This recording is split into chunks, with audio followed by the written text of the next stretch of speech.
Do you suffer with social anxiety?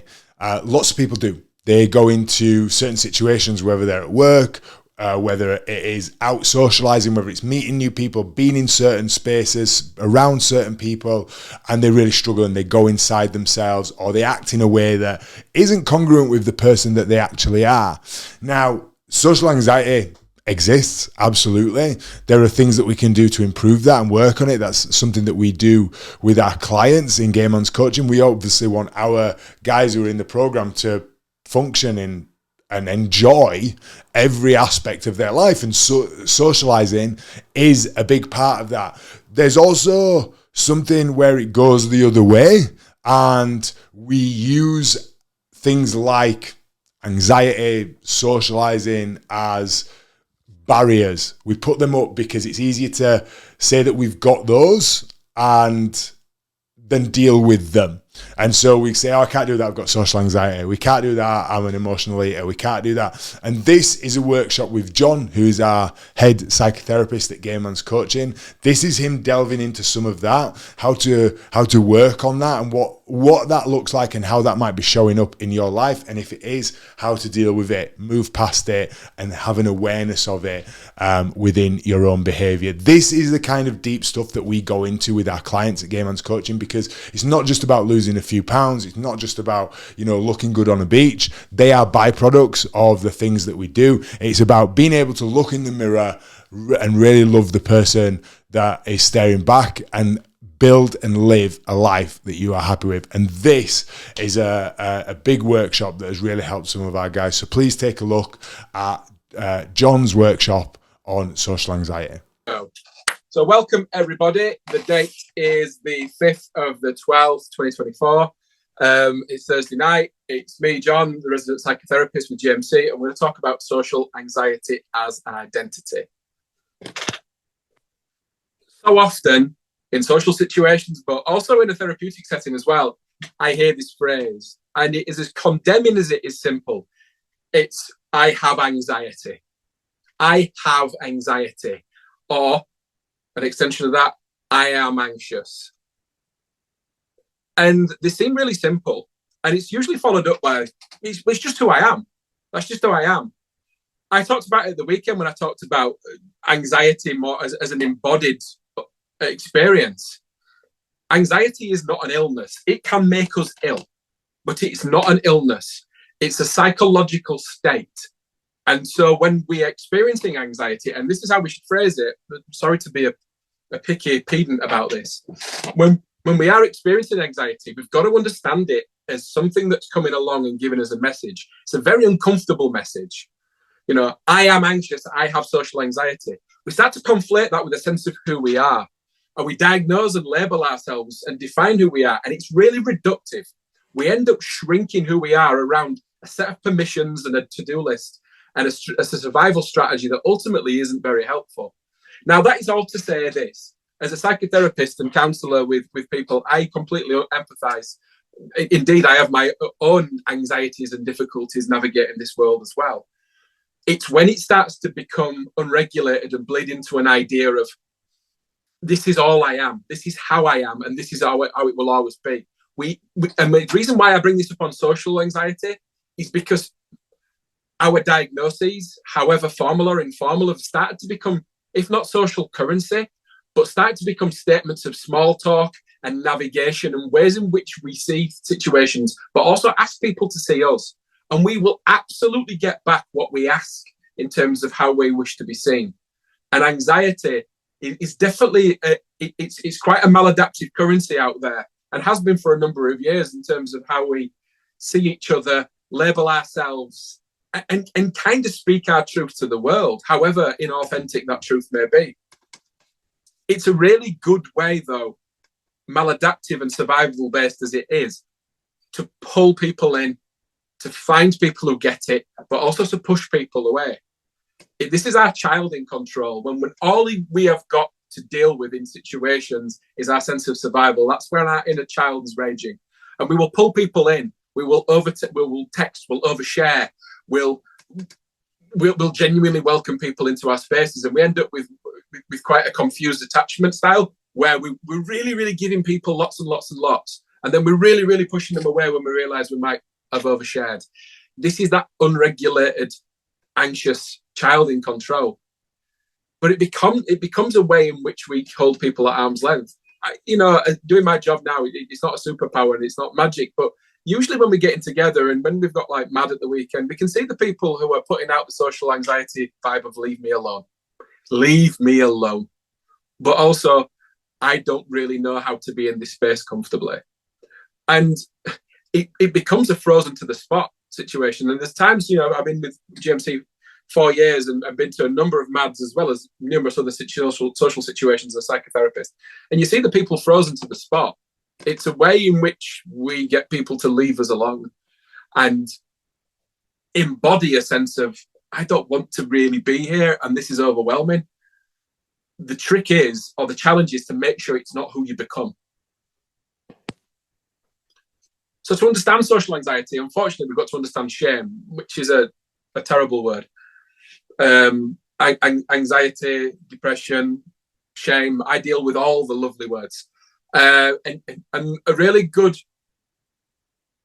and quite apt way to understand shame is sure. Shame is sure. And what I mean by that is when we're operating with shame, the shame-filled opinions and the difficulties that we have about understanding ourselves, that internal sense of inadequacy, it is sure that it's correct. Despite all knowledge to the contrary, it is sure it is correct. And social anxiety equally operates with the same amount of arrogant surety. The perceptions and the feelings and the worries and the inadequacies that we are experiencing in that moment are true. Shame is sure and vulnerability isn't.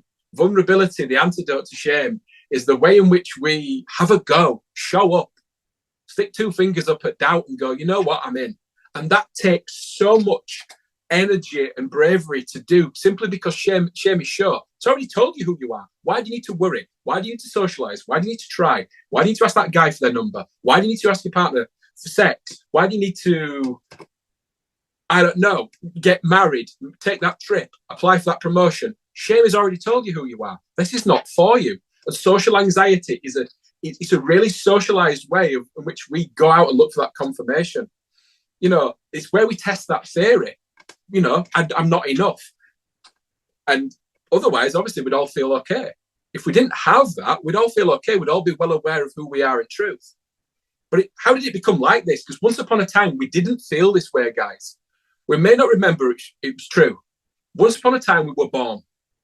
And we arrived as a blank slate with very, very, very few bits of hardwired data around attachment, our sense of helplessness, and the fact that we needed people around us to show us the way. Now, take or leave some terrible experiences for all of us, I'm quite sure. We've managed to navigate ourselves to here and now, but we've had some lumps taken out of us and we've had some difficulties. And our processing and evaluation of those difficulties leads to a psychological and emotional profile, what we call schema, where we go, all right then, on the balance of probability, I'm not going to do this. I've seen other people manage things this way. And so we adopt, and we're a bit like a magpie. We go around and we pick bits up and go, I can get through that if I stand there and just do small talk or just nod or just dissociate and, lean out. Or as long as I don't talk about that, as long as I don't have that drink, I'll be all right. And so we start to really, really carefully curate a sense of safety based on the lumps that have been taken out of us and the ways in which we've been made to feel shitty and shame-filled, because we can't ever have it dominate. But the fact is, it does dominate by the fact that we end up creating this social anxiety strategy. And, we've all had good nights out, but on the back of that, guys, I will guarantee you that every single one of us has come in from a good night, and that good night over the following hours has started to become an absolute hellscape of things we wish we had not said and done, and conversations we wish we'd not had. And the time we did that, and that thing that was innocent and quite funny for everyone in the moment, has suddenly become you looking like a fool.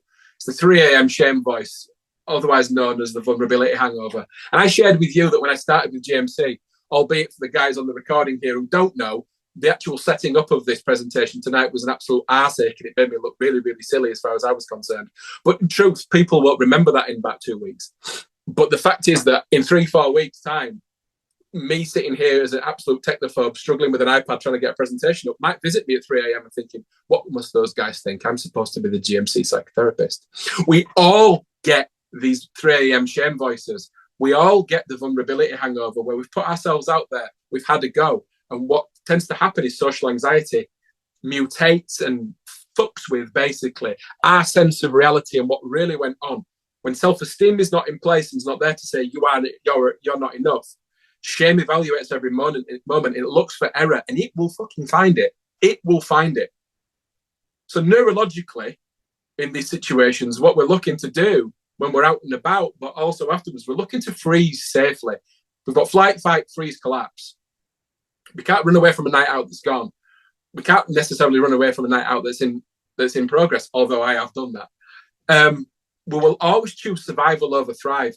And so what we would tend to do is we retreat into a place that gets us through.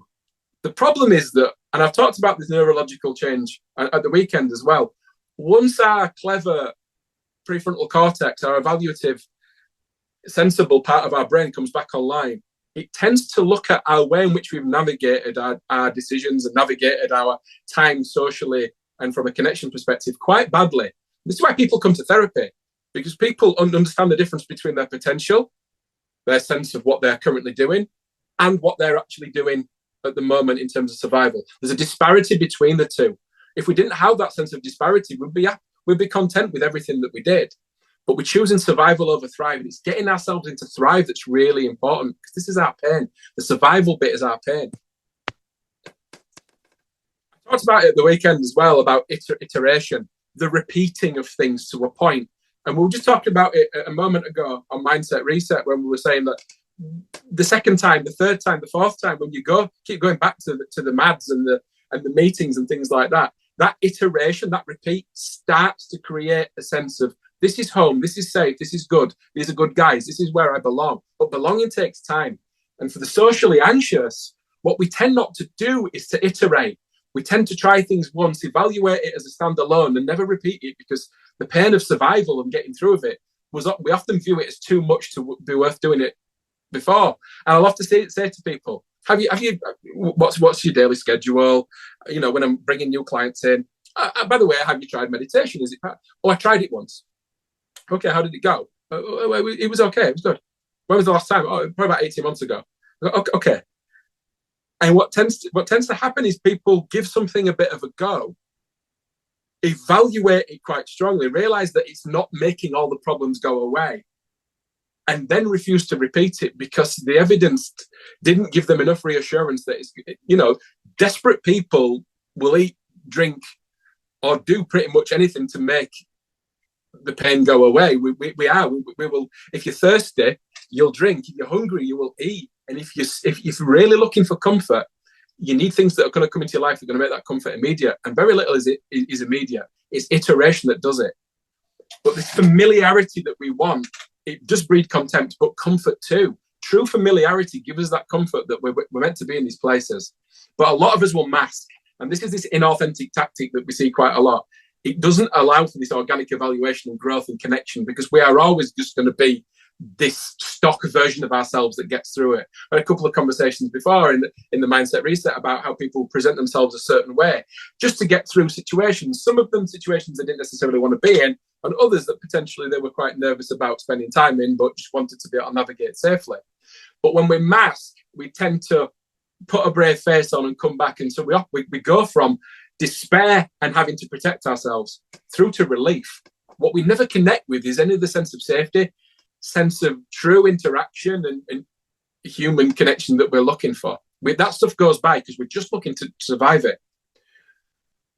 Another thing that will happen, and this note that I've actually put in this presentation comes as a consequence of a client I worked with a couple of weeks ago, who very, very quickly, when I suggested something, and I suggested it on purpose in order to see their response, not necessarily badly provocatively, but just to see if they'd be open to it, the wall came down and they said, "This is something I do not do. This is something I don't do." And there was almost a sense of identity in that statement. I don't do that. And I was like, all right, when's the last time we tried it? And the answer, they never had. But social anxiety and their embodied anxiety had meant that as an option, as a choice, that simply was never on the list. That was absolutely verboten. That was not something that they were going to be involved in at all, because it looked too much like things that made them anxious. And therefore, what we start to do is we start to push away possibility, push away curiosity, push away any sort of challenge to our sense of, well, survival. And once again, shame is sure, and social anxiety is sure too. We don't have to try things to know that they're going to suck, and we're going to be drowning in a real anxious puddle. And so these lists that I get all the time, that's springtime for a psychotherapist. Our ears prick up when we start hearing these lists. We know that there's this inventory or a sense of reducing our scope and reducing our risk that really does need some gentle and compassionate challenge. I said iteration is counter to our sense of safety, but you guys who've been in the program for a while or even starting out, you may be seeing your weights go up and the things that you're able to lift and the exercise you're able to complete. How did you get there? There's always that brilliant line from Inglourious Bastards when he's carving the swastikas in the heads of the nasty Nazis, and he says, that's how you get to City Hall. Practice. And exactly the same here. This is how we improve. We practice. How do you know you could lift 100 kilogram? Because you could lift 25, then you could lift 50, and then you grew and grew and grew. You practiced and practiced and practiced and realized that you weren't made of angel hair and baby's breath, and that actually you could do this shit. It's okay. We need that contempt. We need that ability to go, I belong. And I heard it at the weekend. Someone say, I know that I now belong in a gym. And it was such an empowering thing to hear someone say, I belong here. This is my space. And that was lovely to hear. But our overthinking, and once again, you know my challenge around overthinking. Overthinking is underdoing. There's very little that we need to think about to the extent that we do. We just need to do the do, and then review the review, and then adapt, and then rethink. But our overthinking, insofar as it is a thing, is often a response to unfamiliarity and this unregulated sense of exposure. But we need to acquiesce to this. We need to give into it a certain amount, because the stories we're telling, the to-do lists or the won't-do lists that we've got, this identity of social anxiety, it's all come from things that a lot of the time we have not done or tried. And shame has no dominion when we call bullshit on it. Social anxiety has no dominion when we call bullshit on it and spend time in safe spaces with good people. We are not susceptible to a good time. Here's the thing. It's Christmas, John. What the fuck do we do? What do we do? And this isn't necessarily a good time for the socially anxious amongst us. Not at all. It's usually a list of shit that we don't really want to go to. And that's before we sit there and, you know, if we've got families or people that we intend to connect with, sitting there plastering a fake smile on our faces and listening to an auntie or uncle tell the same stories that we've heard year on year on year on year on year. You know, all the Christmas tropes and archetypes are unfortunately very, very true. But this is a bit of a pinball time where the flippers of the social calendar are going to knock us around and we're going to end up in lots of different places. So what do? I said at the weekend, we start, and when I'm at tabletop things, we talked about making time for emotional growth. How do we make time for emotional growth? We get rid of the stuff that we already know is not helping us grow. So avoid inauthentic over socializing. So everybody has a battery, even those who are more socially confident. So don't turn up to the opening of an envelope. Don't spread yourself thinly, because even the shit that you enjoy, by the end of it, you're going to end up really, really, really struggling. So if you don't want to be there, don't go. That doesn't mean to say get rid of all the stuff. It means if you've got justifiable reason why this is not going to be good and you can evaluate it in real time, get it off the list. Don't turn up to the opening of an envelope, because that's just draining your battery. Save your battery for the stuff that really matters. But please understand this. We need what we fear in this case. The stuff you don't want to do is the stuff you've got to do until they really reinvent life and society, and I have control over neither, and neither do you. Iteration and gentle, gradual, graded, safe exposure is the way forward. How do we do this? Well, the first thing is our magical fundamentals. As we're gearing up for Christmas season, are we eating right? Are we sleeping right? Are we drinking enough water? Are we making sure that our bedtimes, like I said, not just sleeping right, but are we making sure our bedtimes are good? Are we making sure that we're cultivating a social setup that is going to really enhance our time. We're not going to the opening of an envelope. We're not drinking loads and loads and loads. We're not throwing the plan out the window. You know, I know some of you guys have had your calories up to a little bit just to factor in Christmas, but that's not permission to go apeshit. Some of you, I even know if that's not those calories to go on. But, you know, that balance between what we really need to be doing over Christmas in terms of seeing the people who mean something to us, or spending time by ourselves in a way that's really authentic, and just throwing caution to the wind and just pushing the fuck it button. There's a big distance in between the two. But boundary behavior is really important. Boundary with our friends, boundary with ourselves, and making sure that we're not just throwing ourselves everywhere, but also just not cowering the corner. There's a German phrase, die Mauer im Kopf. And if we were sat in the room now, I'd throw it open because I'm a terrible German speaker. A bit of a German speaker, but terrible. And I'm sure there's some good ones among you, and some of you might know what it means. Essentially, it means the wall in the mind. Die Mauer im Kopf. And this was a sociological experiment that happened after 1989 when the Berlin Wall came down. And I'm old enough to remember that. I was a 9-year-old boy watching some people twat a big wall with a hammer.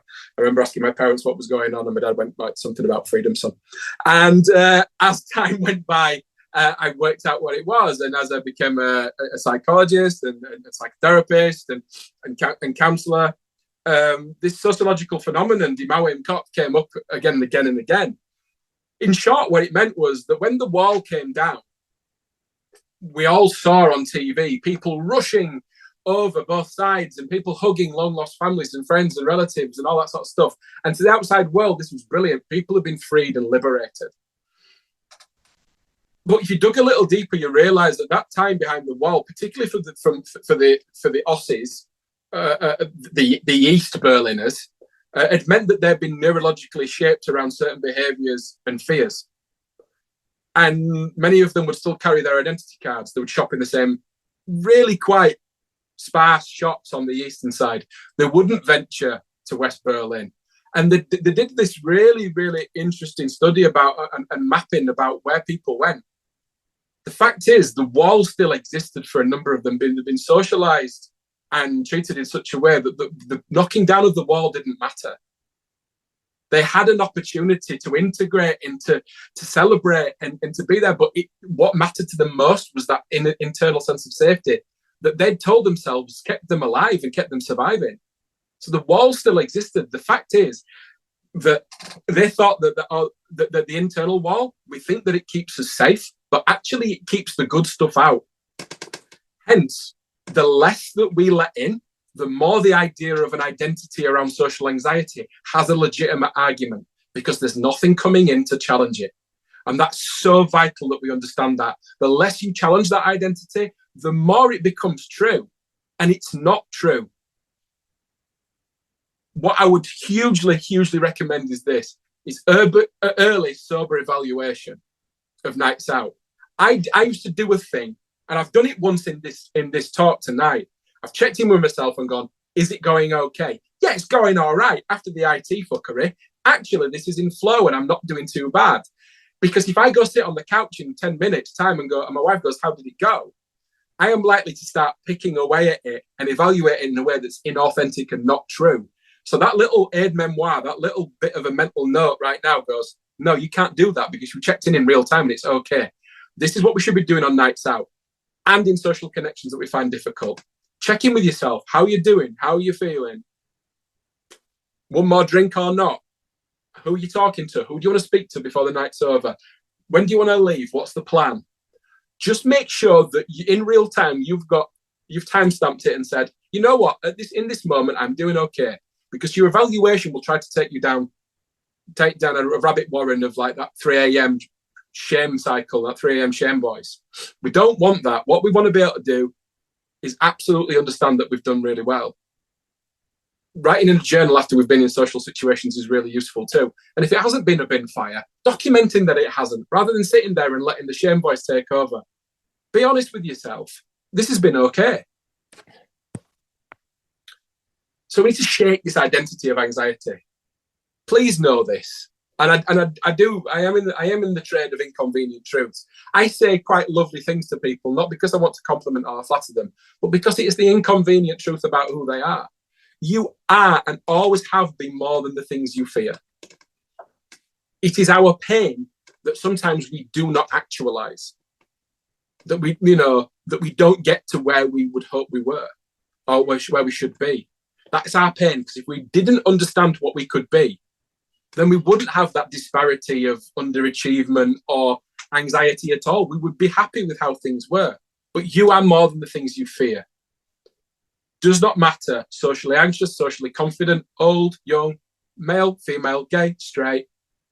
It does not matter. You need healthy connection. You always did. From the moment you were born, right to the day you die, you will need healthy connection.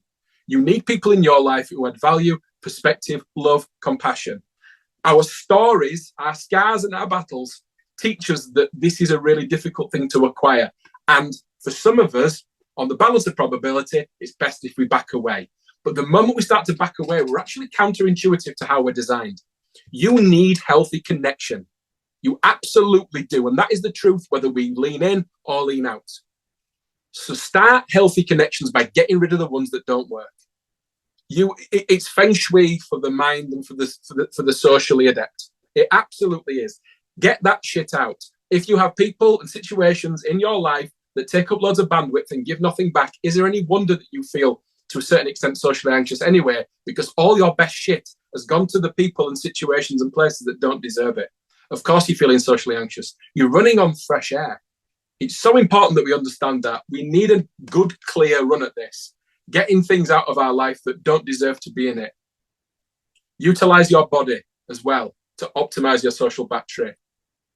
As I talked about at the weekend, yoga, meditation, the gym, our bedtime discipline, sleep hygiene, our food, our drink. We cannot run a socially adept schedule and a socially comfortable schedule on fresh air. We can't. Look after your body during this season, replenish, recover, plenty of water if you're drinking alcohol, take nights off, don't double up. Be aware that a couple of days after drinking alcohol as well, that we're going to have the beer fear. We're going to have that depressive state. There's no doubt about it. 48 to 72 hours we can be affected. I'm kind of knackered for a week these days, to be quite honest. If I've had a big drink, and it's very, very, very rare, my body needs a lot of TLC for that week after that, because it takes some lumps out of me. So really do use your body and check your self-talk. If there's one thing you take away from this, it's the self-labeling stuff. Stop telling people that you have anxiety. Stop telling people that you are socially anxious, that you experience anxiety, that you felt anxious.